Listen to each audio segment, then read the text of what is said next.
5번에 자유팽창.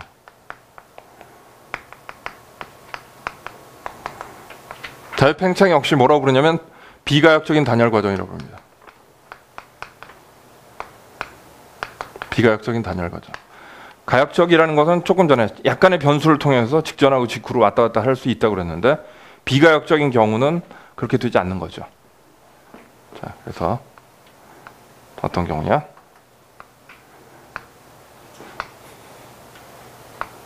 완전히 단열인 상태고요. 그 다음에 여기에 기체가 들어있어요. 이 부분을 다음과 같이 어떤 걸림쇠로 이렇게 막아놨는데 이거를 걸림쇠를 딱 제거하는 순간에 어떻게 되냐면 이 부분이 팽창을 하게 되죠. 갑자기 팽창을 하게 됩니다. 그런데 아주 약간의 변화로 바로 직전으로 돌아갈 수는 없어요. 자, 근데 그런 경우 말고 이런 경우를 생각해 볼까요? 여기 용수철이 있는 경우. 진공.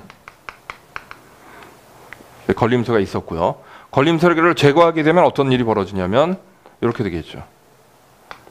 용수철이 압축이 됩니다. 이렇게. 이 안에 기체가 들어있고 용수철이 압축이 된다. 자, 얼마만큼 압축됐냐면 요만큼 압축이 되었죠. 자, 그럼 이때 기체가 어떤 일을 한 거냐면 용수철을 압축하는 일을 하게 됩니다. 기체가 하는 일, 이것은 용수철을 압축하는 일을 하게 된다. 그 일은 뭐냐면 공식을 여러분들이 알고 있죠. 2분의 kx죠. 이렇게 다음과 같이 압축이 됩니다. 자, 이 경우에는 그런데요. 이제 우리가 원하는 이제 진짜 자유팽창의 경우는 어떤 경우냐면 그런 경우도 아니고 다음과 같습니다.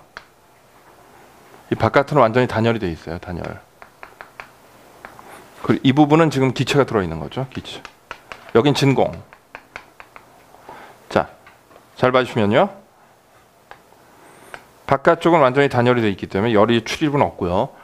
여기에 걸림쇠를 제거하게 되면 어떻게 되냐면 순식간에 쫙 퍼지게 됩니다. 순식간에 퍼지죠. 이때는 용수철 같은 게 없군요. 여기서부터 이쪽으로 가는 과정에서 W 기체가 하는 일은 용수철 상수가 용수철이 없다는 것은 용수철 상수가 0이라는 얘기랑도 똑같아요. 따라서 용수철이 있다고 가정을 한다면 그 값이 0인 것이죠. 용수철 상수가. 마치 여기에 용수철 상수 0인 그런 용수철이 있었던 거랑 마찬가지라고 보시면 됩니다. 그대로 압축이 된다는 것은. 자, 그럼 기체가 하는 일은 결국 없어요. 또 하나 연력학 제1법칙에 따르면 Q는 W 플러스 델타 U. 자, 그래서 W가 1이 없다고 하고요. 그 다음 외부로부터 공급된 열량도 없습니다. 공급 열량 없다. 단열. 따라서 결국 뭐가 되냐면요. 온도의 변화도 역시 0이 된다. 내부 에너지의 변화도 역시 0이 된다. 따라서 여기에 온도가 만일에 T였다면요. 여기 온도도 여전히 T라는 거죠. 팽창이 되었지만 자유팽창을 하는 경우에 온도의 변화는 없다. 부피만 2배로 늘은 것이죠. 참고적으로 알아두시기 바랍니다. 자, 그럼 이런 경우에 엔트로피의 변화를 어떻게 계산할 것이냐? 이런 경우에 엔트로피의 변화를 어떻게 계산할 것이냐? 그게 이제 문제인데요.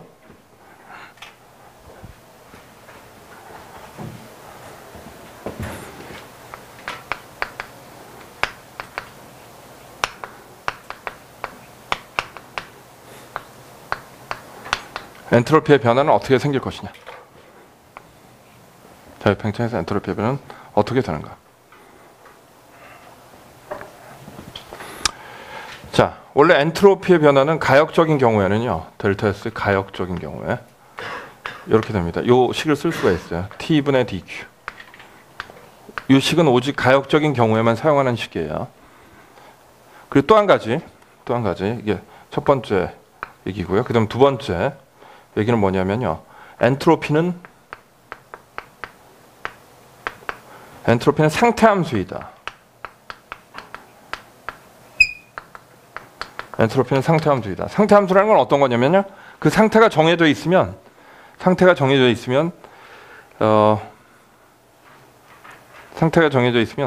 예를 들면 이런 거예요. TVP.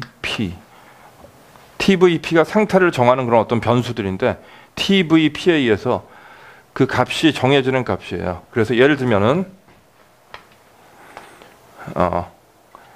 요 지점의 엔트로피는 요 지점에 PV 선도에서 요 지점 엔트로피는 예를 들면 100이다. 예를 들면 요 지점의 엔트로피는 20이다. 뭐 이런 식으로 상태마다 각 상태마다 엔트로피가 정해져 있어요. 숫자가. 그래서 예를 들면 여기서부터 이렇게 이런 경로를 따라서 오든지 아니면 여기서부터 이런 경로를 따라서 오든지 엔트로피의 변화는 항상 마이너스 80인 거죠. 그죠? 경로하고 무관하다는 얘기입니다. 하지만 그러면은 상태 함수가 아닌 것도 있는데 이런 것들은 다 상태 함수예요. 여기 온도가 정해져 있어요. 예를 들면 뭐 100K로 정해져 있고 여기 20K로 정해져 있다고 생각합시다. 어떠한 과정을 따라서 오든지 온도의 변화는 똑같아요. 그런 것이 또 뭐가 있냐면 내부 에너지도 있습니다. 이런 것들은 전부 다 상태 함수라고 부르고, 자 그러면 경로 함수가 있는데 경로 함수인데 경로에 따라서 달라지는 함수가 있어요. 어떤 게 있느냐? 자, 예를 들면 이 지점에서 여기로 갈 때 이렇게 가느냐 아니면 이렇게 가느냐에 따라서 값이 달라지는 게 있어요. 경로에 따라서 달라지는 게 있는데 바로 뭐가 있냐면 W가 있죠. W. 1은 이렇게 가게 되면 요 밑에 있는 면적이 1이고요. 이렇게 가게 되면 요 밑에 있는 면적이 1이 돼요. 그래서 어떤 경로를 따라가서 가느냐에 따라서 달라지는 값입니다. 자, 1이 그렇다면 자동적으로 Q도 마찬가지겠죠. Q도 1을 포함하고 있기 때문에 이런 것들은 다 경로 함수이다. 이렇게 보시면 됩니다. 자, 그런 이유 때문에 잘 봐주세요. 자, 이 두 상태를 보게 되면요. 여긴 부피는 V이지만 온도는 T예요. 여기 부피는 EV이고 온도가 T예요. 자, 그러면 등온 과정이라고 하는 이 과정 속에 어느 두 지점이라는 걸 알 수가 있어요. 여기가 V, 여기 EV. V자로 이렇게 써볼까요? 등온 과정으로 이 두 개의 과정을 연결할 수가 있습니다. 등온 과정으로 이 두 개를 연결할 수가 있어요. 지금 이 상태는 자유팽창하기 전의 상태, 이 상태는 부피가 반밖에 안 되고요. 이때는 부피가 2배가 됐어요. 하지만 자유팽창을 한 이후에도 온도의 변화는 없다고 하잖아요. 이렇게 온도의 변화는 없으니까 사실은 자유팽창은 어떤 경로를 따라서 가는지 몰라요. 이런 경로가 없을 거예요. 뭐 이렇게 갈 수도 있고요. 그렇죠? 하지만 처음 상태하고 끝 상태를 잇는 좋은 과정이 있죠. 그게 바로 등온 과정입니다.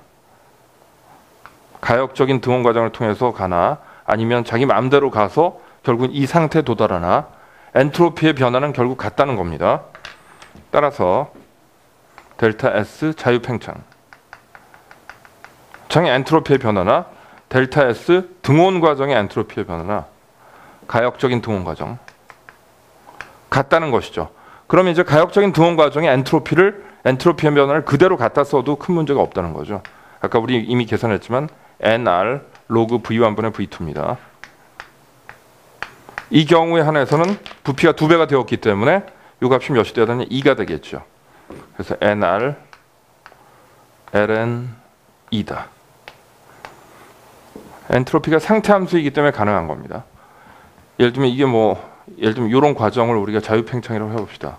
모르긴 하겠지만 이런 과정은 아닐 거예요. 아마도 이 안에다 표현할 수 없는 방법이죠. 하지만 여기는 이 빨간색 이 과정은 뭐냐면 가역적인 등온 과정.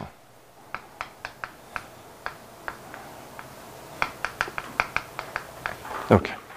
그래서 자유팽창의 경우는 엔트로피를 다음과 같은 방법으로 계산할 수가 있다. 까지였습니다. 자, 관련된 문제를 하나 풀어보도록 하겠습니다.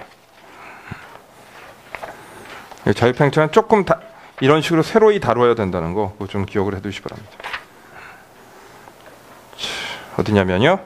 페이지 40의 14번입니다. 페이지 40의 14번. 이 문제를 여러분들 한번 풀어보시기 바랍니다. 자, 같이 한번 봅시다. 기억본부터. 자, 제일 처음에 초기 온도가 T0였다. 생각해 봅시다. 자유팽창하는 경우에는 어떻다고 그랬냐면 W 플러스 델타 U에서 이 Q가 일단은 0이고요. 단열되어 있기 때문에 그 다음에 기체가 하는 일도 없다고 그랬죠. 따라서 내부 에너지 변화가 0이 되어야 하기 때문에 온도의 변화는 없다. 온도의 변화는 없다. 이렇게 얘기했습니다. 따라서 온도는 같다. 처음하고 나중에 온도는 같을 수밖에 없습니다. T0로. 자, 그 다음 두 번째 니은번. 가와나에서의 기체 압력은 같다 그렇게 써있는데요. PV 이퀄 NRT의 식을 보면 NRT. 이 N이 바뀌지 않죠. 입자의 개수니까. 자, 그리고 온도가 불변이에요. 자, 그런데 부피가 몇 배로 바뀌었냐면 2배로 바뀌었죠. 부피는 2배. 자, 그럼 압력은 반으로 줄어들어야 됩니다. 압력은 반으로 줄어들어야 돼요. 그래서 2대 1이 되어야 합니다. 압력은. 틀렸어요. 자, 디귿번. 자, 자유팽창의 경우는 엔트로피의 변화가 몇이었냐면, 자유팽창의 경우 엔트로피의 변화는 조금 전에 얘기했던 것처럼 등온 팽창의 경우랑 똑같은 거였죠. 자, 등온 팽창의 경우는 T분의 Q인데, 이 Q가 W라고 얘기했고, W는 nRT 로그 V1분의 V2. V1분의 V2가 이게 2배였으니까 결과가 nR 로그 V1분의 V2입니다. 2입니다. 이렇게. 자, 그런데 온도와는 무관한 거죠. 처음에 온도가 T0던, T0던. 온도는 여기에 전혀 표시가 안 된다는 겁니다. 왜냐? 요 T하고 T가 같이 약분이 되니까요. 약분이 되기 때문에. 얘가 T0일 때도 약분되고 T0일 때도 같이 약분이 됩니다. 따라서 변화가 없어요. 똑같습니다. 불변. 그래서 디귿번은 틀렸습니다.